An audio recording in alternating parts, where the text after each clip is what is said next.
আল কোরআন আল করিমের 87 নম্বর সূরা সূরাতুল আ'লাতে ঈদের নামাজের নির্দেশনা আল্লাহ তাআলা বলেছেন, কাদ আফলাহা মান তাযাক্কা ওয়া যাকারা ইসমা রাব্বিহি ফাসাল্লা। ইবনে কাসীর বর্ণনা করেছেন এই আয়াত অর্থাৎ সূরাতুল আ'লার 15 নম্বর আয়াতে ফাসাল্লা মানে অর্থাৎ 2 ঈদের সালাত। কিন্তু মুহাম্মাদুর রাসূলুল্লাহ সাল্লাল্লাহু তাআলা আলাইহি ওয়াসাল্লামের জীবন না দেখলে, বাস্তব শিক্ষকের নমুনা না পেলে ঈদের সালাত কোরআন থেকে পাওয়া একান্তই অসম্ভব।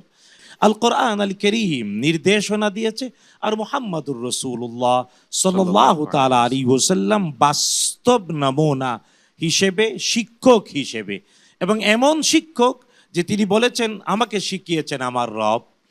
একথার আল্লাহ তাআলা আম্বিয়া আলাইহিমুস সালামের জন্য পৃথিবীতে কোনো শিক্ষক রাখেননি। মুহাম্মাদুর রাসূলুল্লাহ সাল্লাল্লাহু তাআলা আলাইহি ওয়াসাল্লাম তার শিক্ষক আল্লাহ তাআলা। তাই তিনি বলতেন আল্লামানি রাব্বি, আমার রব আমাকে শিখিয়েছেন।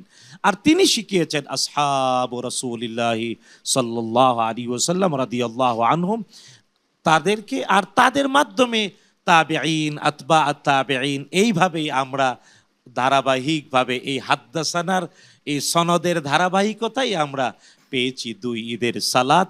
আর এই 2টা ঈদ আমাদের জন্যে 2 আনন্দ, সার্বজনীন।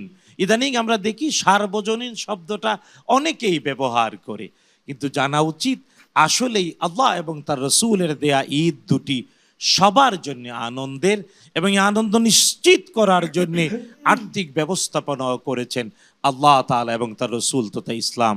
সুতরাং মুহাম্মাদুর রাসূলুল্লাহ সাল্লাল্লাহু তাআলা আলাইহি ওয়াসাল্লামের জীবন আদর্শের ভিত্তিতেই কোরআনের বাস্তবায়ন, যেমন 2 ঈদের সালাত।